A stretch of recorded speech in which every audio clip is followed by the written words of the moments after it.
Все пугают августовской жарой в Турции и бешеными ценами в разгар сезона. Стоит ли вообще ехать сюда в этот месяц или лучше перенести поездку? Кажется, каждый интернет-эксперт считает своим долгом отговорить вас от поездки в самый разгар лета. Но так ли все страшно на самом деле? И неужели миллионы туристов каждый август ошибаются, покупая билеты на турецкое побережье? Сегодня мы разберем всю правду про Турцию в последний месяц лета. Какая здесь реальная погода, где искать спасение от жары, что с ценами и стоит ли вообще планировать отпуск на этот период. А в конце видео я раскрою один секрет августа, о котором знают только опытные туристы. Это поможет вам сэкономить нервы и деньги. Усаживайтесь поудобнее, берите что-нибудь холодненькое, а мы начинаем. Поехали! Август официально самый жаркий и засушливый месяц в Турции. Если вы любите, чтобы жара буквально обволакивала, то вам точно сюда. В этом месяце столбик термометра на побережье стабильно держится выше отметки плюс 35 градусов, а в пиковые часы часто переваливают за 40 градусов в тени. Зато море в августе – это просто фантастика. Оно прогревается до состояния парного молока, до плюс 28-30 градусов. Это идеальное время для детей и тех, кто любит такую теплую водичку. Из такого моря можно не выходить часами, но здесь кроется и главная опасность. В воде вы не чувствуете, как обгораете. Но важно понимать, что Турция в августе везде разная. На Средиземноморском побережье это Анталия, Кемер, Сиде и Алания. К жаре добавляется высокая влажность. Возникает эффект турецкой бани. Душно становится уже в 9 утра, а одежда на улице сохнет очень медленно.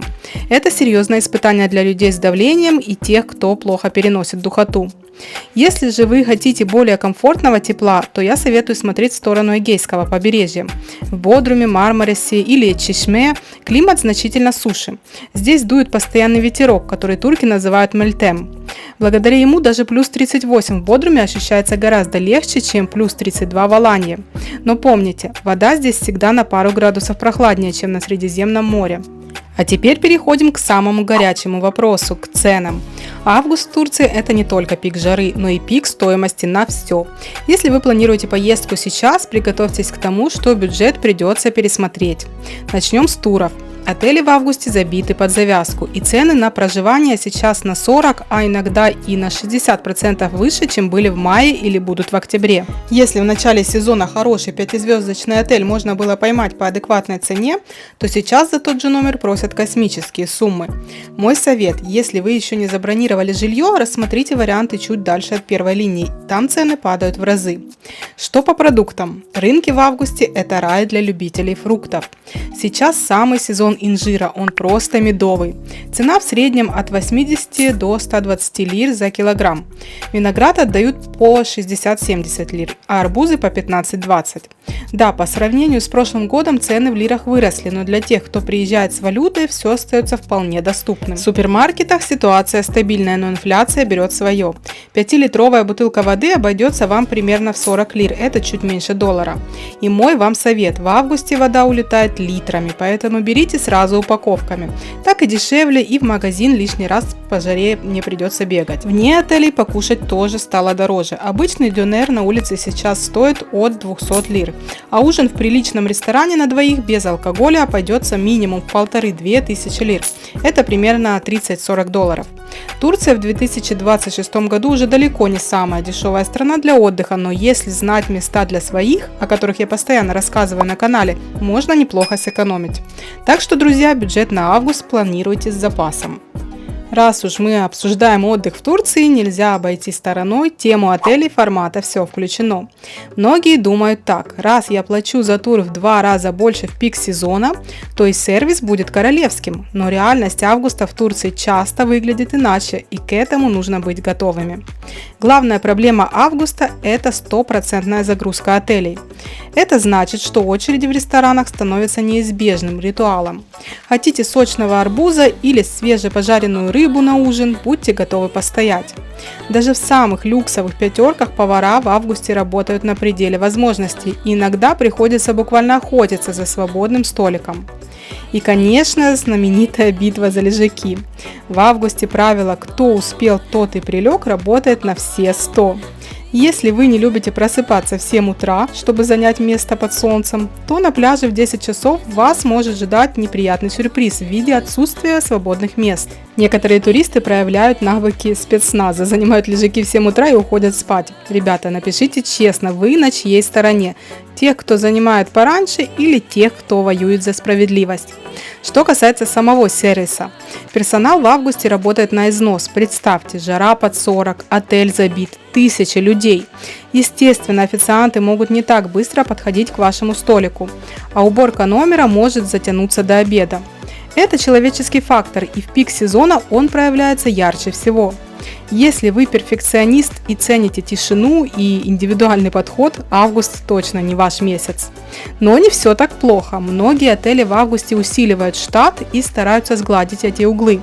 Главное ехать с позитивным настроем и понимать, что вы здесь не одни. А как вы считаете, стоит ли переплачивать за отдых в августе, зная о таких нюансах?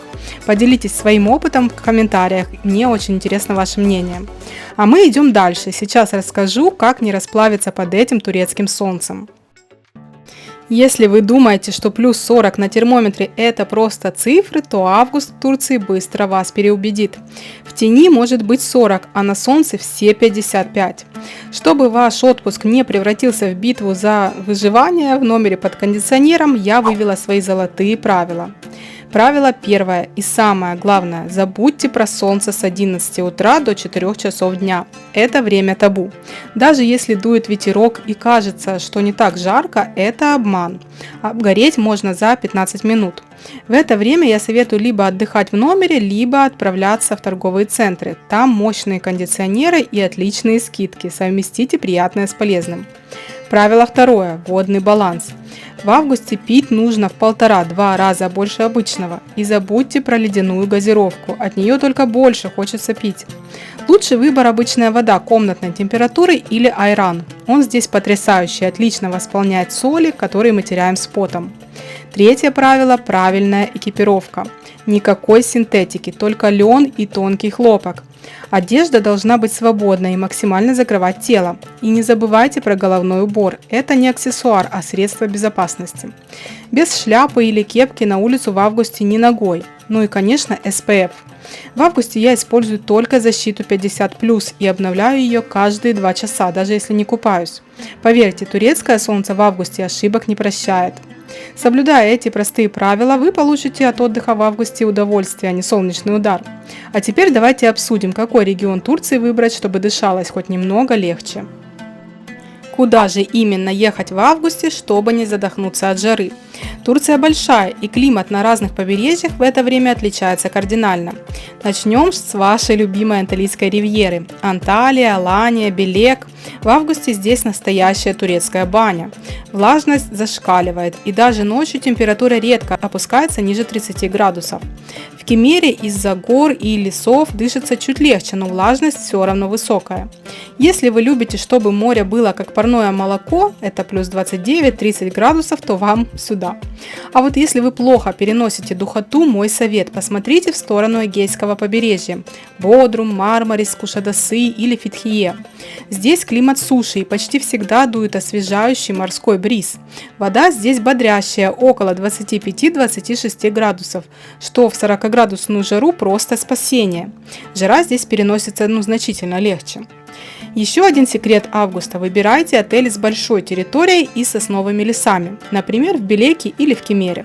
Тень от деревьев в это время года ценится дороже, чем золотой песок на пляже. И небольшое предостережение по экскурсиям. Август – не лучшее время для поездок в Каппадокию или Памуккале. В центре страны в это время стоит испепеляющая жара, в тени на этих локациях почти нет. Если это ваша первая поездка, лучше оставьте эти красоты на сентябрь или октябрь. Ну что, с регионами мы определились, а теперь переходим к самому интересному. Что же обязательно нужно купить в Турции именно в августе? В августе в Турции наступает время самых сочных фруктов и самых горячих распродаж. Это идеальный момент, чтобы увезти с собой частичку турецкого лета. Ловите мой личный список того, что стоит купить именно сейчас. Первое – это, конечно же, инжир. Август – его золотое время. Ищите фиолетовый из Бурсы или крупный желтый из Айдена. Они сейчас просто медовые. Довести свежим его до дома, конечно, сложно, поэтому мой совет – купите инжирное варенье или вяленый инжир нового урожая. Вкус тот же, а хранится отлично. Также сейчас отличный шанс выгодно купить оливковое масло. В августе магазины часто распродают запасы прошлого года перед новым осенним урожаем. Так что можно взять премиальное качество по очень приятной цене. И не забудьте про пекмес. Это сироп рожкового дерева. Плоды как раз созревают, и свежий пекмес – это лучший природный иммуностимулятор, который я всегда рекомендую. Для любителей шопинга август – это вообще рай. В торговых центрах, таких как Марк Анталия или Террасити, начинаются финальные волны скидок. Мои любимые турецкие бренды Waikiki, De Facto, Cotton и Mavi распродают летние коллекции со скидками до 70%. Также загляните за текстилем Madame Coco или English Home. Сейчас там отличные акции на легкие хлопковые покрывала пике. Они просто незаменимы летом. Не проходите мимо турецких аптек. Наш must-have августа – это кремы с пантенолом, такие как Хамитан или Бепантол. Они здесь стоят дешевле и работают на ура после солнца. И обязательно возьмите лимонную колонию. Это традиционный турецкий антисептик, который в жару просто спасает. Он мгновенно освежает и дарит легкую прохладу. А если ваш путь лежит через Бодрум или Каш, присмотритесь к кожаным сандалиям ручной работы. В конце сезона мастера часто делают хорошие скидки, чтобы распродать запасы перед осенью. Но покупки – это лишь часть турецкого отдыха. Чтобы ваш отпуск прошел идеально и вы не просто выживали в жару, а наслаждались каждой минутой, нужно знать несколько секретных фишек, о которых вам не расскажут в путеводителях. Давайте перейдем к моим личным правилам и хитростям этого месяца. Вот вам несколько секретных фишек, о которых знает каждый, кто живет в Турции постоянно. В августе асфальт раскаляется настолько, что на нем буквально можно жарить яичницу. Поэтому мой совет: если берете машину на прокат, всегда ищите парковку в тени, даже если за нее придется немного доплатить. Иначе через час в салоне будет настоящая сауна, к которой невозможно прикоснуться. Еще одна фишка августа – это очереди. В это время в Турции отдыхают не только туристы, но и сами турки, у которых наступает период отпусков. Популярные кафе, канатные дороги, парки развлечений – везде будет ажиотаж. Если хотите попасть в топовое место, бронируйте столик заранее или приходите к самому открытию. И помните про кондиционерный шок. В турецких автобусах и магазинах кондиционеры часто работают на полную мощность. Контраст между плюс 45 на улице и плюс 18 внутри – самый быстрый путь к простуде в отпуске. Всегда берите с собой легкий платок или рубашку, чтобы накинуть на плечи, когда заходите с улицы в помещение или в автобус. Если выходите из ледяного автобуса в плюс 45, сначала постойте пару минут в тени, дайте организму адаптироваться и только потом идите на открытое солнце. Ваше сердце скажет вам спасибо. Но есть и огромный плюс августа – это невероятные закаты и теплые бархатные ночи, когда можно часами гулять у моря и совсем не мерзнуть. Это время, когда жизнь в Турции по-настоящему начинается только после захода солнца. И обещанный секрет августа: если вы хотите пойти на рынок, делайте это после 9 вечера. В августе турецкие магазины и рынки в курортных зонах работают до полуночи, а то и до часу ночи. В это время жара уже спадает, продавцы становятся гораздо сговорчивее, потому что день подходит к концу, и вы сможете сторговаться на лучшую цену в приятной прохладе, пока остальные туристы толпятся в очередях на ужин. Ну что, друзья, Турция в августе – это настоящий вызов, но в то же время это самый яркий и насыщенный месяц лета. Да, здесь будет очень жарко, местами тесно из-за толпы и не всегда дешево, но если вы любите горячее море, сочные фрукты и те самые бесконечные турецкие ночи, когда не нужен даже легкий кардиган, то август вам точно понравится. Ехать ли сейчас или подождать бархатного сезона в сентябре? Если вы плохо переносите жару или летите с совсем маленькими детьми, лучше подождать пару недель. Но если ваш отпуск выпал именно на август, не бойтесь. Просто соблюдайте мои правила выживания, выбирайте правильный регион и наслаждайтесь этим невероятным солнцем. А теперь у меня к вам вопрос. В каком месяце вы больше всего любите отдыхать в Турции? Вы за экстремальную жару августа или за спокойный октябрь? Пишите свои мысли в комментариях, я все читаю и стараюсь отвечать. Если это видео помогло вам определиться с отпуском, ставьте лайк, так я пойму, что такие честные обзоры вам нужны. И не забудьте подписаться на канал, если еще этого не сделали.